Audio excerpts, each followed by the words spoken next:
Di Jakarta, Prof. Jadi sekarang masih di Malaysia, Prof? Masih. Di Malaysia apa kabar, Prof? Alhamdulillah, ya kita masih dalam mereka menyebutnya PKP, itu perintah kawalan pergerakan, ya, jadi Restricted Movement Order, ya, RMO. Itu ya semacam lockdown lah, kita di rumah. Semacam lockdown ya, Prof ya? Iya. Dari tanggal 18 Maret kemarin, yang fase pertamanya sampai akhir Maret, tapi diperpanjang lagi 2 minggu, insya Allah sampai 4 April. Cuman nanti pada tanggal 10 akan ada pengumuman lagi apa masih diperpanjang apa atau udah cukup. Oh, kalau kondisi di Malaysia sendiri, kebijakan pemerintahnya selain itu apa, Prof? Malaysia termasuk yang apa ya, kalau saya rasakan itu Malaysia itu cukup siap ya, artinya kebijakan yang diambil itu memang sudah dipikirkan secara matang. Walaupun kebijakan itu kan dibuat harus cepat ya waktu itu. Ketika angka-angka mereka yang terinfeksi itu meningkat ya. Apa yang saya perhatikan di Malaysia, paling tidak ada 4 poin, ciri-ciri lah, 4 poin kebijakan lockdown yang dilakukan oleh pemerintah. Yang pertama, di Malaysia itu satu komando. Satu komando dalam arti ya kita hanya mendengar dari satu sumber ya. Sehingga tidak ada pemerintah pusat, tidak ada daerah, nggak ada di Malaysia, cuma satu pusat. Dan itu membuat kebijakan itu bisa jalan ya karena efektif dari satu. Yang kedua, masyarakat juga tidak bingung. Jadi kita hanya mendengar dari satu corong pemerintah. Yang kedua, mereka jujur dan transparan ya. Jadi karena kita melihat dari satu sumber pemerintah, jadi misalnya angka-angka statistik yang dipaparkan setiap hari kita itu bisa ngikutin secara real time lah. Transparan. Dari time angkanya meningkatnya berapa, dan setiap di akhir biasanya setiap malam ya, itu kepala Dirjen Kesehatannya Kementerian Kesehatan Malaysia itu akan membuat laporan dan itu disiarkan ya secara langsung, atau kita juga bisa mengakses dari portal-portal yang lain. Jadi satu hari itu berapa kasus baru, berapa yang udah sembuh, berapa kematian baru, dan angka-angka itu betul transparan dan itu bisa dilacak. Dalam arti misalnya, oh ini kasus ke 1021 meninggal, ini ada kaitannya dengan kasus 713, mereka jalannya ke sini tanggal sekian. Jadi lengkap itu data. Trackingnya ya, Prof ya? Tracing lengkap. Jadi kita bisa trace lagi, dan itu membuat kebijakannya itu menjadi lebih mudah, ya mempermudah mereka juga sih mengambil kebijakan, karena kan saling terkait, kan ada klasternya. Misalnya ya ini bukan menyudutkan pihak-pihak tertentu ya, tapi kemarin itu kan sempat ada perkumpulan ya tablik misalnya ya. Ternyata dari kasus tablik itu ada sekian puluh atau sekian ratus misalnya yang terinfeksi misalnya ya, atau mungkin ya. Dan itu setiap kasus-kasus itu juga dituliskan itu. Ini dari klasternya tablik. Kemudian sekarang misalnya ada yang baru pulang jalan-jalan dari Italia, dan itu udah ada 5 kasusnya gitu, itu menjadi klaster baru lagi gitu. Jadi betul identifikasi, di trace gitu ya. ini dari mana, dan siapa yang bertemu sama dia dan pergerakannya kemana. Ini yang saya sebutkan dengan jujur dan transparan tadi, angka-angkanya jelas. Dan berdasarkan angka-angka inilah kebijakan lockdown berikutnya itu akan diperpanjang atau tidak. Jadi sekarang kita nggak tahu nih, apa masih tanggal 14 itu udah bisa kerja lagi atau ditambah lagi 14 hari. Lockdownnya Malaysia itu, Prof, seperti apa, Prof? Apa betul-betul nggak bisa keluar semua orang? Lockdown di Malaysia, mereka nggak nyebut lockdown, ya mereka nyebutnya restricted movement. Jadi pergerakan kita yang dibatasi. Yang pasti ya untuk tempat umum itu nggak boleh, perkumpulan, mereka nyebut ngumpul-ngumpul rame-rame, bahkan masjid pun harus ditutup segala macam. Yang kedua, hanya keperluan-keperluan mendesak, ya kebutuhan utama yang dibolehkan, dan itu hanya 1 orang kepala keluarga, ya per keluarga itu hanya 1 orang yang boleh keluar dalam radius 10 km dari rumah. Dan itu hanya untuk misalnya beli grocery, ya kita keperluan sehari-hari, keperluan dapur, itu tuh yang boleh. Tapi restoran-restoran itu hanya tidak tutup, mereka buka tapi tidak boleh makan di situ, hanya untuk yang take away atau yang order online. Jadi banyak di situ food Grab, food Panda, ada segala macam ya, yang jadi dan masuk ke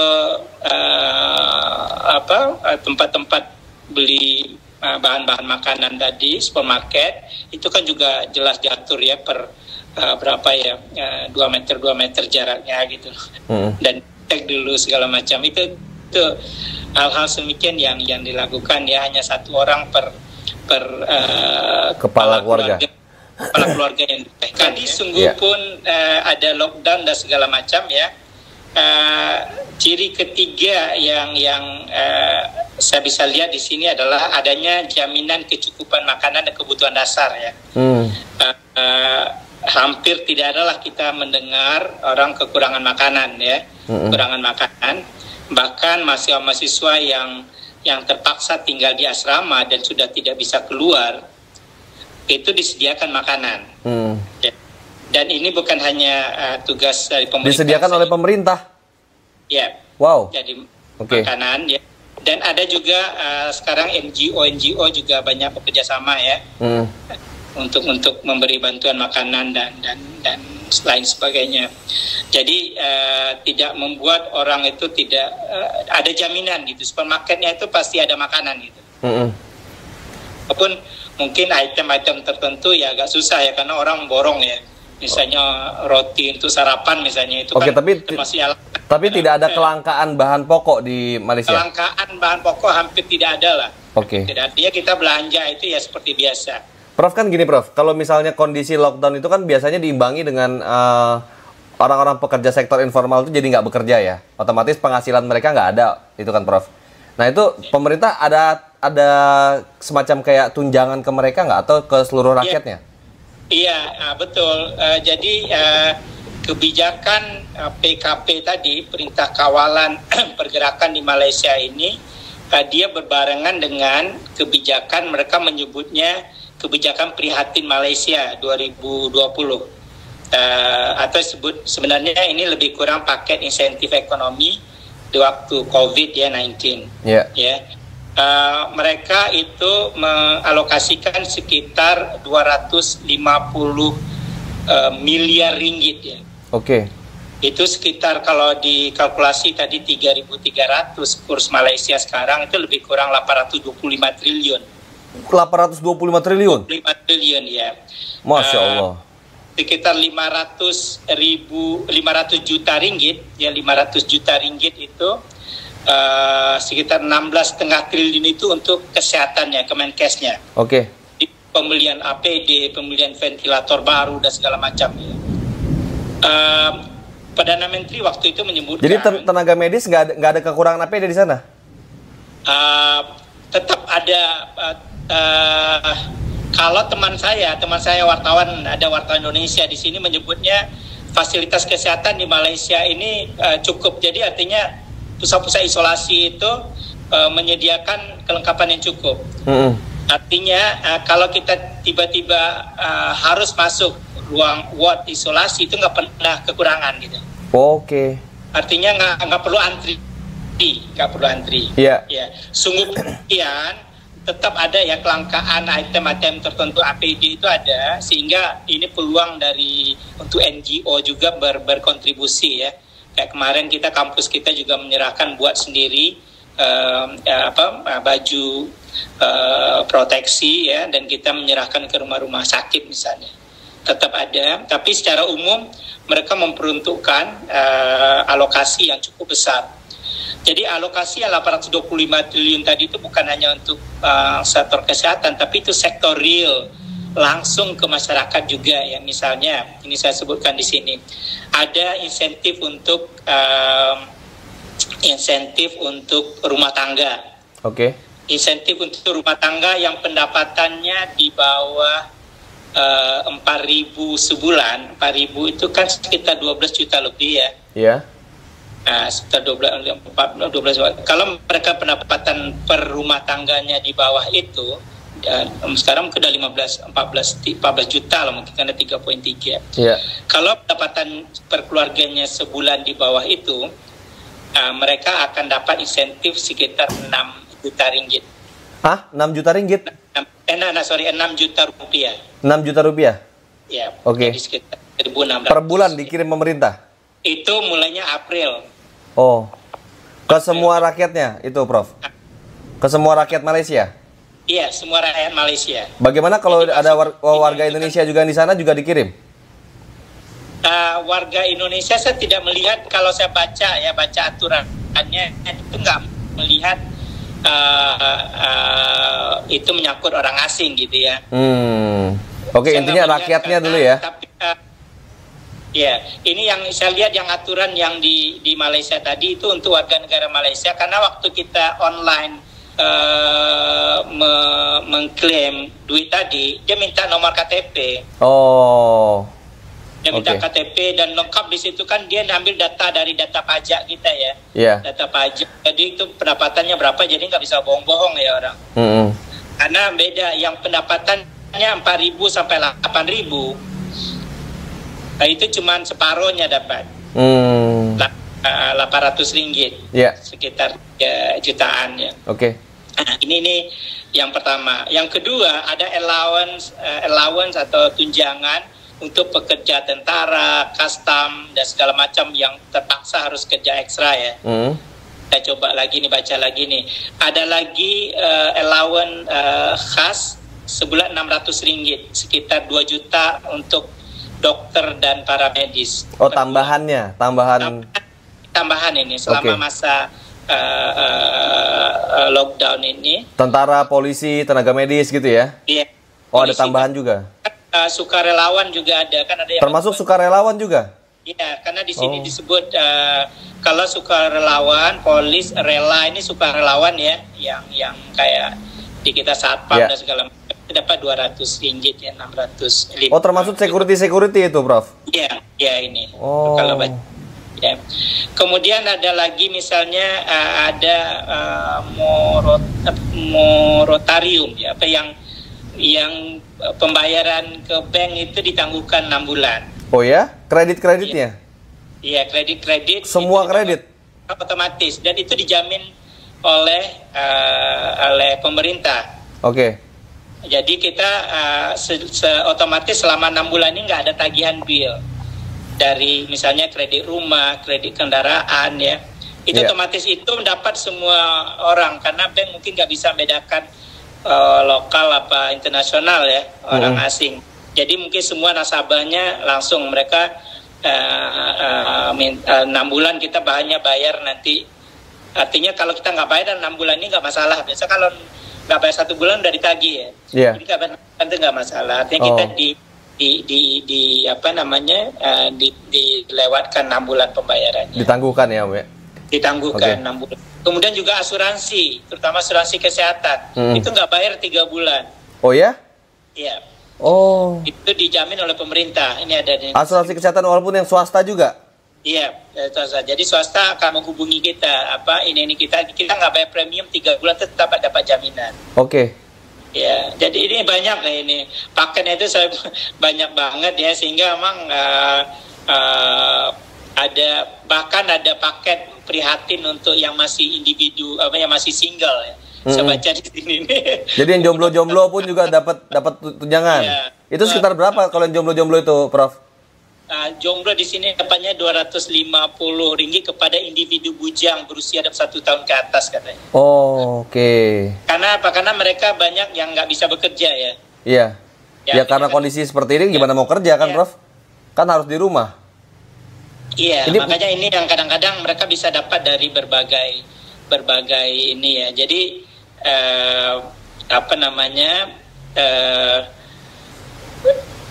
macam-macam nih saya lihat. Ada orang yang punya penyakit khusus tapi ini dapat allowance. Oke, menarik banget ya, Prof. Iya, ada lagi nih bantuan kepada seorang mahasiswa kalau dia belajar di perguruan tinggi dia dapat Rp200 dan Rp500.000, Rp600.000. Oh. Jadi kita tadi keluarganya dapat dan dia mahasiswa juga dapat. Oh, mahasiswa pun pelajar pun dapat tunjangan juga. Iya, ini yang pelajar pengajian tinggi, artinya mahasiswa perguruan tinggi. Ya. Oke, iya. Ya, ini berapa Terus mereka mahasiswa misalnya kan mereka pakai pinjaman pemerintah untuk mereka yang udah tamat, yang biasa pakai beasiswa pinjaman dari pemerintah, mereka boleh nggak bayar dulu 6 bulan gitu. Oke, terus gini Prof. Kondisi ekonomi di sana gimana, Prof? Kalau ekonomi ya terus terang ya kita merasa ada ya pasti turun lah ya, karena kebanyakan industri manufacturing banyak yang berhenti produksi. Ya, banyak yang berhenti produksi. Secara efek ekonomi pasti akan terasa. Tapi real di masyarakat sekarang kita belum melihat perbedaan yang signifikan ya, terutama mereka yang mempunyai gaji tetap ya, mereka yang punya gaji tetap. Kalau mereka yang kerja harian ya, kerja harian akan saya melihat ini akan mungkin cukup terasa ya, tapi dengan adanya paket insentif dari pemerintah seperti ini, mungkin mereka sedikit terbantu ya. Banyak kegiatan misalnya kemahasiswaan dan segala macam itu berhenti dulu ya. Kalau kampus kami International Islamic University Malaysia, mahasiswa baru masuk nanti pada tanggal 1 Juni. Jadi memang itu kampus pemerintah ya, Prof ya? Iya, kampus pemerintah. Oke, kayak UI-nya di sini gitu ya? Iya, jadi memang lebih banyak di rumah. Dan diharapkan oleh pemerintah dana-dana tadi itu memang hanya untuk mensupport kegiatan rutin sehari-hari di rumah gitu. Karena untuk sementara kita nggak perlu mikirin bill, bahkan bill internet juga diskon ya, bill internet, bill listrik itu diskon semua jenis listrik, mau yang berapapun wattnya, kilowattnya. Iya, di sini nggak ada beda-bedanya, listrik itu nggak pakai kayak di Indonesia ada beda-bedanya di sini. Oke, Indonesia juga ada diskon, tapi untuk yang kalangan menengah ke bawahnya aja gitu. Enggak, di sini sama. Dapat diskon, internet gratis untuk berapa bulan. Oh ya, internet juga, Prof? Gratis. Oke. Jadi memang banyak insentifnya ya, banyak insentifnya yang saya lihat ini nggak bisa kebaca semua. Ini saya punya PowerPoint-nya per insentif itu ada satu ininya lah banyak banget lah rincian insentif buat rakyatnya gitu, Prof ya. Jadi totalnya 825 triliun rupiah. Wow, itu hampir sepertiganya APBN Indonesia itu, Prof. Nah, berarti kalau kondisi seperti itu, Prof, berarti rakyatnya tenang sekarang nih, Prof? Atau masih ini? Tenang sih, dalam arti ya, karena kalau kita keluar tuh memang sepi ya. Iya. Pada awal implementasi lockdown ini tingkat kepatuhannya itu 90%. Oke. Tetap ada 10% yang nggak ngikutin ya. Kemudian di tahap kedua itu udah meningkat jadi 97%. Hanya 3% yang keluar nggak ada tujuan. Ya. Sehingga waktu itu ada yang bilang mungkin mereka nggak punya rumah dan segala macam. Tapi dengan adanya paket insentif ini, bahkan juga untuk gelandangan itu ada dananya. Ada dana gelandangan dan segala macam, saya baca tadi ya. Jadi sekarang tingkat kepatuhannya terhadap peraturan itu udah jauh lebih tertib ya, Prof ya. Tertib dan kita memang nggak ada niat mau keluar itu, mengapa itu nggak ada, karena di luar juga nggak ada. Mau kok di luar juga. Berarti Prof, di situ pemerintah ada terlihat ketegasan nih kepada rakyat itu, Prof. Iya, pasti. Semacam ada panis, pasti rewardnya tadi tunjangan tadi berarti kan? Tadi betul. Panisnya ada kalau orang yang keluar ini ada hukumannya, tapi kalau misalnya tetap mengikuti aturan pemerintah, maka tunjangan itu akan berhak rakyat dapatkan. Betul. Nah, berarti kalau kondisi politiknya gimana, Prof, di sana, Prof? Sekarang relatif aman ya, karena memang baru pergantian pemerintah ya. Jadi Perdana Menteri sekarang masuk ketika sedang ada wabah COVID-19. Tapi dengan adanya paket ini, saya melihat paket ini suatu yang cukup memberi keuntungan politis ya bagi pemerintah sekarang. Sehingga hampir semua masyarakat itu responnya positif. Jadi oposisi pun tidak ada serang menyerang antara oposisi dan koalisi pemerintah? Benar sekarang ya, karena mereka sekarang kita orang prihatin semua ya. Kalaupun mereka menyerang sekarang, menurut saya agak bisa menjadi malah jadi bumerang buat mereka. Jadi blunder ya, Prof ya? Mereka nggak prihatin. Berarti tandanya pemerintah itu di Malaysia, walaupun antara oposisi ataupun di koalisi pemerintah, itu rakyat semua dukung pemerintah? Patuh dengan pemerintah. Patuh dengan pemerintah. Pilihan dalam program ya. Tapi mereka patuh, artinya mereka kalau mereka haknya klaim insentif tadi ya mereka klaim. Enggak, gini Prof. Wajar aja kalau rakyatnya patuh, Prof. Kalau pemerintahnya sayang sama rakyatnya, wajar kalau rakyatnya patuh. Kalau di negara lain kan belum tentu, Prof. Kemarin saya tuh sempat saya keluar ya, harus ke ATM ya, pas pulangnya ada roadblock di jalan. Jadi pas polisi ditanya kita dilihatnya alamatnya di mana, benar nggak 10 km dari rumah, itu dicek gitu. Lebih dari 10 km kan berarti keluyuran itu ya. Ditangkap kalau gitu. Jadi tetap dicek sama mereka apa tujuannya, diperhatikan. Dan hanya boleh satu orang, karena yang diizinkan cuma satu kepala keluarga. Kalau ada dua itu lebih ribet lagi pertanyaannya. Prof, kalau sekarang Prof lagi ngeriset apa, Prof? Gimana? Kalau sekarang Prof lagi sibuk apa sekarang, Prof? Di rumah ini atau lagi ada riset apa, Prof? Perkuliahan diliburkan ya. Work from home katanya, cuman di kampus kami nggak ada perkuliahan sama sekali karena sebagian mahasiswa udah pulang balik kampung. Jadi takut akses internetnya nggak sama ya, jadi kita nggak ada perkuliahannya. Tapi kegiatan administrasi ada, artinya kita masih meeting online, bimbingan masih, walaupun mereka nggak boleh ke lab, mahasiswa nggak boleh ke lab ya, kampus betul-betul ditutup. Prof kan profesor bioteknologi ya, Prof ya? Iya, bioteknologi ya. Sekarang apa yang lagi digarap, Prof? Jadi banyak waktunya sekarang untuk dia nulis buku, dia nulis paper, sama nulis proposal, ngerjain ya yang masih memungkinkan. Contohnya barusan pagi tadi saya dapat tawaran itu dari Saudi Arabia ya, minta mereka nyediain dana, minta saya nyiapin proposal dan risetnya tentang penanggulangan COVID ini. Dikasih waktu 1 tahun ya, dana penelitian untuk 1 tahun. Luar biasa ya, cukup membanggakan. Profesor dari Indonesia yang sekarang di Malaysia diminta oleh pemerintah Saudi Arabia untuk meneliti ini. Iya, alhamdulillah. Dengan Saudi emang networkingnya udah terbentuk. Ya, apapun kan kita bisa bangga karena Prof kan orang Indonesia, orang Minang pula. Alhamdulillah.